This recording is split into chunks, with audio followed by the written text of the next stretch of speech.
अस्सलाम वालेकुम, this is Mohammad Iqbal Bhabha.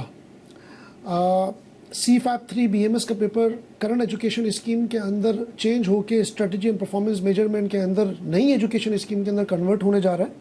और ICAP ने जो है वो एक्सपेक्टेड पॉलिसी अपनी अनाउंस कर दी है, subject to the approval by the federal government. और once the policy new policy is enacted, so the new paper by the name of strategy and performance measurement will become effective. अब sir ये नया paper CFAP 3 BMS का जो code है वो तो code तो सेम रहेगा, लेकिन नाम चेंज हो जाएगा।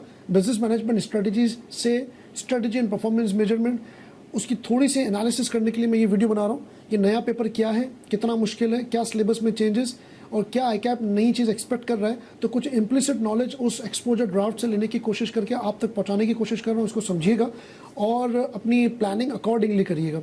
सबसे पहली बात तो ये है कि ICAP ने इस पूरे एक्सपोजर ड्राफ्ट के अंदर एक नया वर्ड इंट्रोड्यूस किया है bye the name of proficiency level. पहले ये लेवल के हिसाब से लेवल 1, लेवल 2, लेवल 3 होता था। सेम चीज़ अब इन्होंने प्रोफिशिएंसी लेवल के अंदर कुछ और टर्म्स को इंट्रोड्यूस करके P1, P2, P3 कर दिया है। और बेहतर अंडरस्टैंडिंग के लिए कुछ लर्निंग आउटकम्स भी आपको दिए हैं कि कौन सा एनवायरनमेंट होना चाहिए। अब आसान अल्फाजों में अगर मैं आपको समझाऊँ तो ये P1, P2, P3 क्या चीज़ है। P1 का मतलब ये है, अच्छा, हर सिलेबस आउटकम के अगेंस्ट के अंदर, चाहे फाइनल के अंदर जितने भी पेपर्स हैं, ऑडिट हो, BFD हो, FFR हो, BMS हो, हर सिलेबस आउटकम के बराबर में प्रोफिशिएंसी लेवल दिया गया है, जो कि करंट स्कीम के अंदर भी L1, L2, L3 के नाम से दिया गया होता है। और अकॉर्डिंगली बच्चों से एक्सपेक्ट किया जाता है कि उस सिलेबस आउटकम के अगेंस्ट में किस लेवल की प्रिपरेशन और कितनी डेप्थ लेवल की प्रिपरेशन बच्चे से एक्सपेक्ट की जा रही है। अनफॉर्चुनेटली हमारे स्टूडेंट बुक ही नहीं खोलते, तो बुक नहीं खोलते तो इंडेक्स भी नहीं खोलते, इंडेक्स नहीं खोलते तो उनको यही नहीं पता होता वो L1, L2, L3 क्या चीज़ है। ACCA के अंदर इसको इंटेलेक्चुअल लेवल के नाम से बताया जाता है। और ACCA is very much clear about the syllabus outcome के बच्चे को किस लेवल की अंडरस्टैंडिंग क्रिएट की जानी चाहिए। इसका मतलब ये है कि अगर फॉर एग्जांपल सिलेबस आउटकम के बराबर में L1 लिखा हुआ है, तो वो बेसिक लेवल की अंडरस्टैंडिंग होती है। स्टूडेंट से एक्सपेक्ट नहीं किया जाता कि उसकी इन डेप्थ एनालिसिस करें। यानी कि अगर फॉर एग्जांपल कोई बच्चा L1 लिखा हुआ है बराबर में और वो उसके पास पेपर्स पे करे जा रहा है और उसका कोई फ़ायदा नहीं है, इसलिए क्योंकि वो L1 की लेवल की अंडरस्टैंडिंग और L1 की लेवल की डेप्थ ही एग्जामिनेशन में टेस्ट होगी, उसके अलावा टेस्ट नहीं होगी। और अगर बराबर में L3 लिखा हुआ है और आपने अगर उसके बिल्कुल भी पास पेपर नहीं किया और रूडिमेंट्री लेवल की नॉलेज लेकर एग्जाम में चले गए, तो लाइकली चांसेस हैं कि आपको शॉक लगे एग्जामिनेशन के क्वेश्चन से। तो सेम स्ट्रेटजी ICAP ने भी फॉलो की है, लेकिन उन्होंने इस दफ़ा प्रोफिशिएंसी लेवल का नाम दिया और सेम चीज़ P1, P2, P3 के हिसाब से इन्होंने हर सिलेबस आउटकम के बराबर में लिख दिया। आपकी अंडरस्टैंडिंग के लिए अगर मैं आपको ये बताऊं कि ये क्या चीज़ है, तो आप यूँ समझ लें कि P1 का मतलब है कि बच्चे से एक्सपेक्ट किया जाएगा कि बेसिक लेवल, फाउंडेशन लेवल की अंडरस्टैंडिंग होनी चाहिए उस पर्टिकुलर चीज़ के अंदर, जो भी सिलेबस आउटकम के बराबर में लिखा हुआ। अगर आप एक्सपोजर ड्राफ्ट देखेंगे तो आपको हर सिलेबस आउटकम के बराबर में ये प्रोफिशिएंसी लेवल मिल जाएगा। अगर बराबर में P2 लिखा हुआ है तो मॉडरेट लेवल की अंडरस्टैंडिंग होनी चाहिए, और अगर बराबर में P3 लिखा हुआ है तो इसका मतलब है कि एडवांस लेवल की नॉलेज होनी चाहिए आपके पास उस टॉपिक के अगेंस्ट में। इसको और आसान मैं आपको कर दूँ तो P1 के अगेंस्ट में ICAP आपसे डिफाइन, लिस्ट, स्टेट, इस तरह के क्वेश्चन वर्क पूछ सकता है, क्योंकि बेसिक लेवल की अंडरस्टैंडिंग है। आपसे डेफिनेशन पूछेगा, आप फारिग कर देगा आपको।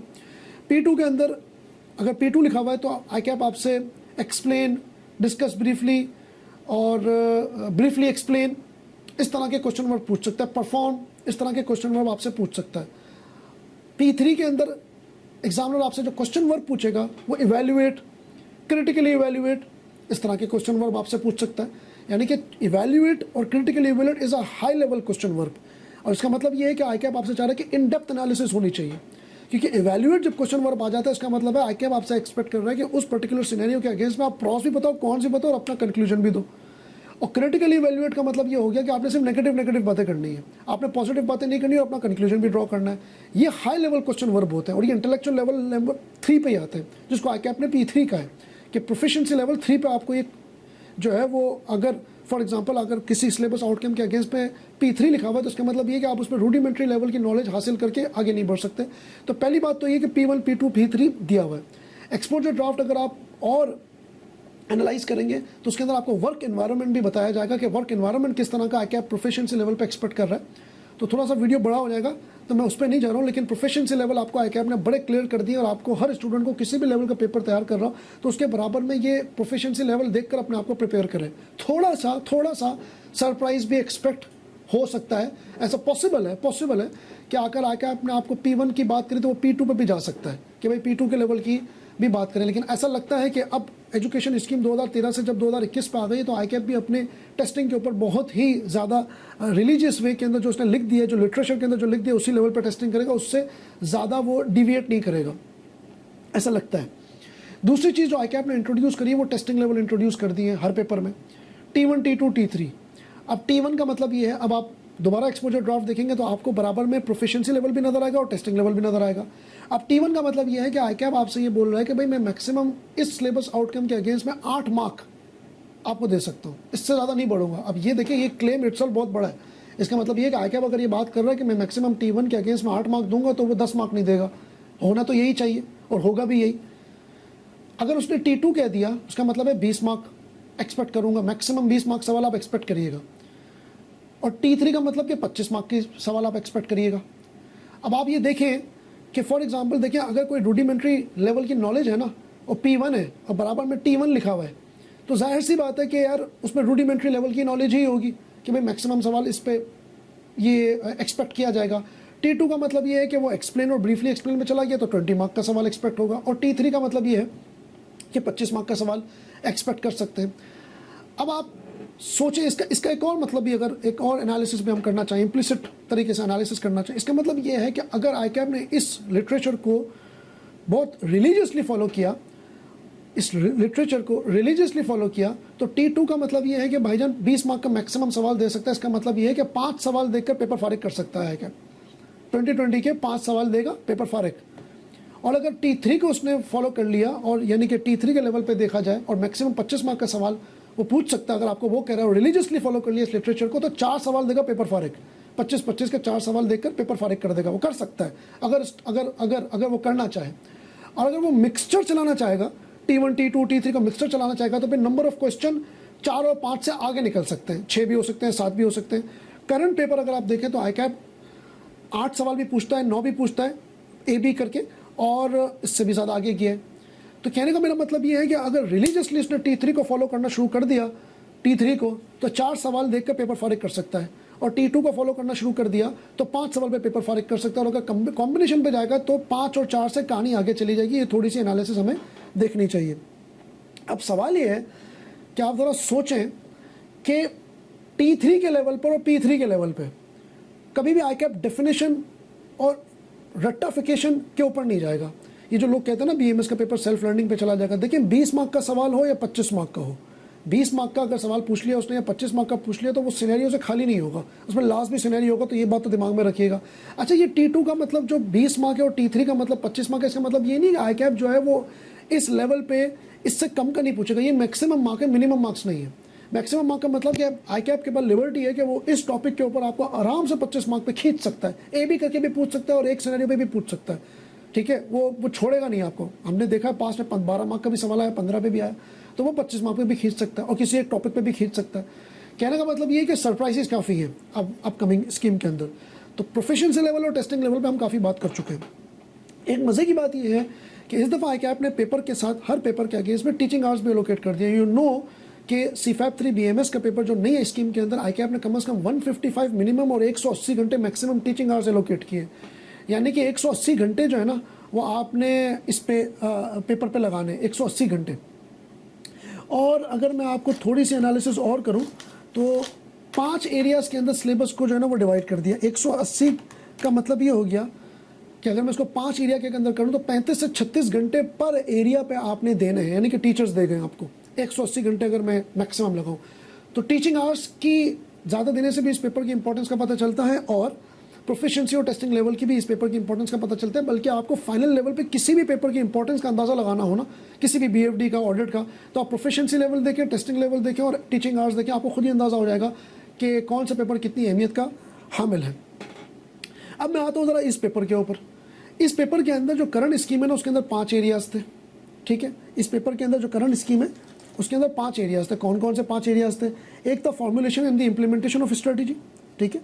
एक था strategy and management of information technology. एक था आपका स्ट्रेटजी और सप्लाई चेन और HR को 2 हिस्सों में तोड़ा गया था। और एक एथिक्स का चैप्टर था, corporate social responsibility and ethics. इसकी ग्रिड भी आईकैप ने जो है ना वो बड़ी एक समझ लें कि एक फिक्स से बनाई थी। जो पहला मैंने आपको ग्रिड बताई, formulation and the implementation of strategy, ये सबसे ज़्यादा हाई स्कोरिंग एरिया था करंट स्कीम के अंदर 35 से 40 मार्क्स आईकैप आपसे पूछ सकता था। बाकी चारों में 15 से 20, 15 से 20, 15 से 20, 15 से 20 ही थे। यानी कि पहला जो था, यानी कि शुरू के अगर मैं आपको बताऊं करंट स्कीम के अंदर, तो शुरू के 7 से 8 चैप्टर पर आईकैप 35 से 40 मार्क्स स्कोर कर रहा था। बाकी 60% मार्क्स रिमेनिंग 10 से 12 चैप्टर के अंदर आईकैप निपटा रहा था। 20 चैप्टर का पूरी आईकैप की जो करंट स्कीम थी उस पर बुक थी 20 चैप्टर की। तो शुरू के 8 से 10 जो चैप्टर्स थे उस पर 35 से 40 मार्क्स जा रहे थे, और बाकी 60% मार्क्स जो थे वो आखिरी के जो 10 से 12 चैप्टर्स बचे उस पर जा रहे थे। आईकैप की ये करंट स्कीम थी। अब चेंज हो गया। अब चेंज पता है क्या आया? अब चेंज ये आया है कि जो पहला जो आईकैप का formulation in the implementation of strategy है that will remain same, but उसका जो वेटेज है ना वो कम कर दिया आईकैप ने। पहले 35 से 40 थे, 25 से 30 कर दिए।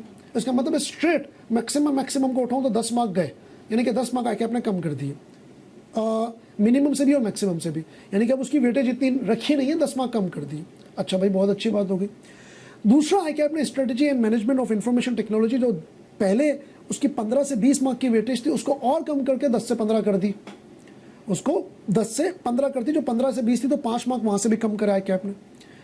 तीसरा और चौथा जो ग्रिड थी, जो करंट स्कीम के अंदर थी, उसको आईकैप ने क्या किया, उस 2 को 1 कर दिया। जो करंट स्कीम के अंदर 2 हिस्सों में टूटा हुआ था उस 2 को 1 कर दिया, और उस पूरे का नाम रख दिया strategy, marketing, supply chain and HRM। उस 2 को 1 कर दिया, और पहले जो उसकी मार्किंग थी जो 2 में थी 15 से 20, उसको 1 करके 25 से 30 कर दिया। यानी कि 2 को मर्ज करके क्लब करके 1 कर दिया। यानी कि जो 2 वहां थे वो यहाँ पे 1 हो गए। और जो 5वां हिस्सा है, पहले corporate social responsibility and ethics का, इसको यहाँ पे सिर्फ इथिक्स का नाम दिया है, और इसको भी कम कर दिया। पहले 15 से 20 था, अब 10 से 15 कर दिए। अब सवाल ये है कि सर करंट पुरानी स्कीम के तो 5 जो क्वेश्चंस थे वो तो हो गए, 5 ग्रिड जो थे वो तो खत्म हो गए, लेकिन नई एजुकेशन स्कीम के अंदर अभी भी 4 है। Formulation implementation of strategy and information technology 2, पुराने 2 का 1 कर दिया और एक इथिक्स आ गया। तो सर चौथा क्या किया? चौथा एक नया ग्रिड आईकैप ने इंट्रोड्यूस किया bye the name of performance measurement, और इसका जो नाम है स्ट्रेटजी एंड परफॉर्मेंस मेजरमेंट, उसी से उसने परफॉर्मेंस मेजरमेंट का एक अलग ग्रिड क्रिएट कर दिया, जो कि करंट स्कीम के अंदर हमें देखने को नहीं मिलता। नई एजुकेशन स्कीम के अंदर परफॉर्मेंस मेजरमेंट कर दिया, और मजे की बात यह कि उसकी वेटेज भी आईकैप ने 15 से 20 रखी है, और उसकी टीचिंग आवर्स 35 से 40 घंटे रखे हैं। ये परफॉर्मेंस मेजरमेंट अगर आप करंट स्कीम के अंदर देखें तो फाइनेंस का एक आधा चैप्टर है, उसके अलावा नहीं है, और एक स्ट्रेटजी परफॉर्मेंस मेजरमेंट का एक आधा चैप्टर है। 2 चैप्टर के अलावा करंट स्कीम के अंदर आपको फाइनेंस नहीं मिलता। लेकिन आईकैप ने परफॉर्मेंस मेजरमेंट नाम भी इसका चेंज कर दिया, और परफॉर्मेंस मेजरमेंट की अलग से ग्रिड भी बना दी, जिसके अंदर आपको एक्सपोजर ड्राफ्ट के अंदर अगर आप देखेंगे और अगर आप उसको डिटेल एनालिसिस करेंगे तो आईकैप ने ठीक ठाक फाइनेंसेस और रेशोज इसके अंदर डाल दिए। तो ये सिलेबस ग्रिड थी। सिलेबस ग्रिड को अगर मैं कंक्लूड करूं तो नाम वही है, 2 को 1 में क्लब कर दिया और एक नया परफॉर्मेंस मेजरमेंट ऐड कर दिया। जो वहाँ से कम किया, जो वहाँ से एरियाज और मार्क्स कम किए, वो वहाँ नई ग्रिड के अंदर ऐड कर दिए। तो कहने का मतलब ये है कि ये सारी चीज़ें जो है ना वो आईकैप ने कुछ को क्लब कर दिया, कुछ के मार्क्स कम कर दिए, और जो नया एरिया ऐड किया उसके अंदर ये चीज़ ऐड करके पूरा ओवरऑल 100 मार्क्स के क्रिएट कर दिए। सवाल ये है सर इसकी और एनालिसिस बताएं, और क्या नाम चेंज हुए हैं कि अंदर डिटेल सिलेबस आउटलाइन भी चेंज हुई है? अब ये बड़ी इंपॉर्टेंट बात है। ये इंपॉर्टेंट बात इसलिए है क्योंकि आईकैप ने देखें जहाँ मार्क्स कम कर दिए वहाँ पर अगर आप डिटेल आउटलाइन देखेंगे ना तो वो बड़ी खतरनाक चीज़ है। वो खतरनाक क्यों चीज़ है? करंट स्कीम के अंदर आपने BCG मैट्रिक्स पढ़ा, एंसॉफ मैट्रिक्स पढ़ा, वैल्यू चेन पढ़ा, पोर्टर पढ़ा, पेस्टल पढ़ा, सब कैरी फॉरवर्ड हुआ है नई एजुकेशन स्कीम के अंदर। लेकिन एक और मॉडल आईकैप ने लिखा जिसको हम कहते हैं toes matrix. Toes matrix current scheme वाले बच्चे नहीं पढ़ रहे। क्यों नहीं पढ़ रहे? है ही नहीं पेपर में। टोज मैट्रिक्स स्वॉट एनालिसिस का एडवांस वर्जन होता है। इसी तरीके से आईकैप ने आगे खतरनाक बात लिखी मॉडल के बाद एटसेट्रा। एटसेट्रा का मतलब there are chances that the another complex model will be included in the book, जो कि अभी सिलेबस में नहीं बताए गए। हो सकता है एशरिच का पोर्टफोलियो मैट्रिक्स डाल दे, हो सकता है डायरेक्शनल पॉलिसी मैट्रिक्स डाल दे, हो सकता है शेल का मैट्रिक्स डाल दे। करंट स्कीम के अंदर आप स्ट्रेटजी को इवैल्यूएट करने के लिए सैफ का मॉडल पढ़ते हैं, सुइटेबिलिटी, एक्सेप्टेबिलिटी एंड फिजिबिलिटी। इस तरह के बहुत सारे जॉन एंड स्कॉल्स के और भी बहुत सारे मॉडल्स हैं, हो सकता है वो डाल दे। तो वो एटसेट्रा खतरनाक वर्ड है और इसने मजीद मॉडल्स इंट्रोड्यूस कर दिए, पहली बात।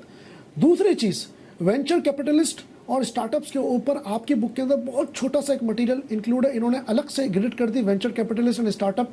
ये भी एक चीज़ हम देखेंगे कि वेंचर कैपिटलिस्ट और स्टार्टअप के ऊपर आईकैप क्या कहना चाह रहा है।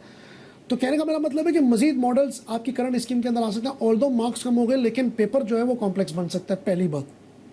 दूसरी बात, आईटी भरपूर तरीके से डाल दी है। आर्टिफिशियल इंटेलिजेंस आपकी करंट स्कीम के अंदर नहीं है, बिग डाटा एनालिटिक्स आपकी करंट स्कीम के अंदर नहीं है, ई कॉमर्स बहुत छोटा सा एरिया है लेकिन ई कॉमर्स की application in the current era वो बहुत छोटा सा एरिया ये आपके इन्होंने इंट्रोड्यूस कर दी। करंट स्कीम के अंदर रिस्क मैनेजमेंट के ऊपर इतनी बातें नहीं है जितनी रिस्क मैनेजमेंट के ऊपर नई स्कीम के ऊपर बातें, strategies, types, documentation, tactics, risk management पूरा भर के इन्होंने डाल दिया, जो कि करंट स्कीम के अंदर इतना नहीं है रिस्क मैनेजमेंट के ऊपर, लेकिन इन्होंने डाल दिया। इसके अलावा जो करंट स्कीम है उसके अंदर बीएमएस का पेपर अगर आप ओवरऑल पूरे चार्टर्ड अकाउंटेंसी में देखेंगे ना तो सिर्फ 2 दफ़ा आप पढ़ते हैं, एक बीएमबीएस में कैट 4 में और एक CFAP 3 बीएमएस में। लेकिन नई एजुकेशन स्कीम के अंदर जो इन्होंने बीएमबीएस का पेपर खत्म करना है ना उसको 3 जगहों पे इसके छींटे उड़ाए हैं उन्होंने। पहला इंट्रोडक्शन टू बिजनेस के अंदर, यानी कि बीएमबीएस इंट्रोडक्शन टू बिजनेस के अंदर आप पढ़ेंगे जो कि कंप्लीटली एमसीक्यूज और कंप्यूटर बेस्ड है, उसके अंदर आप पढ़ के पास करेंगे। और दूसरा जो है ना इन्होंने MFA मैनेजरियल फाइनेंशियल एनालिसिस के अंदर चैप्टर नंबर 2 जो है वो इन्होंने डाल दिया, ठीक है। दूसरा जो छीटा है बीएमबीएस का वो MFA में आएगा। और तीसरी दफ़ा जब आप पढ़ेंगे ना वो BMS में पढ़ेंगे, CFAP 3 BMS में। इसका मतलब ये है कि इंट्रोडक्शन टू बिजनेस के अंदर जो आप पढ़ेंगे उसको थोड़ा थोड़ा आप मतलब आपको थोड़ा सा टच में लगाया जाएगा MFA के अंदर, उसके अंदर भी इंटरनल एक्सटर्नल एनालिसिस है, बुक आएगी तो पता चलेगा कितने किस्म के मॉडल्स हैं। और फिर CFAP 3 BMS के अंदर डायरेक्ट आके आप पढ़ेंगे BMBS। तो BMBS करंट एजुकेशन स्कीम के अंदर जो खत्म हो रहा है वो एक्चुअली खत्म नहीं हो रहा है, उसको 3 हिस्सों में इन्होंने तोड़ दिया है। अब CFAP 3 BMS के अंदर आप समझ लें आप कम से कम 40% BMBS पढ़ेंगे। क्यों पढ़ेंगे? क्योंकि इन्होंने मोटिवेशन भी CFAP 3 BMS में डाल दिया। अच्छा, मोटिवेशन नहीं डाला, मोटिवेशन के तमाम थ्योरीज, तमाम मॉडल्स सब उठा के इन्होंने डाल दिए इसके अंदर। लीडरशिप पूरा उठा के इन्होंने CFAP 3 BMS में डाल दिया। थ्योरीज, लीडरशिप के स्टाइल्स, लीडरशिप के जो इफेक्टिव लीडर्स, मैनेजर्स में फ़र्क, ये सब इन्होंने उठा के लीडरशिप में डाल दिया। पहला मोटिवेशन डाला, दूसरा लीडरशिप डाला, तीसरा इन्होंने चेंज मैनेजमेंट को अलग से इंट्रोड्यूस कर दिया जो कि करंट स्कीम के अंदर भी है लेकिन BMBS में भी चेंज मैनेजमेंट है तो उन्होंने चेंज मैनेजमेंट भी डाल दिया। चौथी चीज़, चैप्टर नंबर 1 BMBS का पूरा उठा के इन्होंने CFAP 3 BMS में डाल दिया।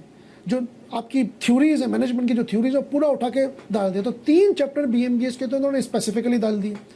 चौथा चैप्टर BMBS का चैप्टर नंबर 11 IT, वो उन्होंने इतनी लेवल की एडवांस की डाल दी है जो आप सोच भी नहीं सकते। तो 4 चैप्टर तो इन्होंने ये डाल दिए। 5वां चैप्टर चेंज मैनेजमेंट का BMBS का वो भी इन्होंने इंट्रोड्यूस कर दिया कि भाई चलो 5वां मैनेजमेंट डाल दें। 6ठा चैप्टर स्ट्रक्चर का, डायरेक्टली नहीं कि करंट स्कीम के अंदर स्ट्रक्चर भी है लेकिन इंट्रोडक्शन टू बिजनेस के अंदर स्ट्रक्चर डाल दिया, तो शायद हो सकता है CFAP 3 BMS के अंदर ना डालें लेकिन हो सकता है वो भी डाल दें। तो 6ठा चैप्टर इन्होंने स्ट्रक्चर भी डाल दिया।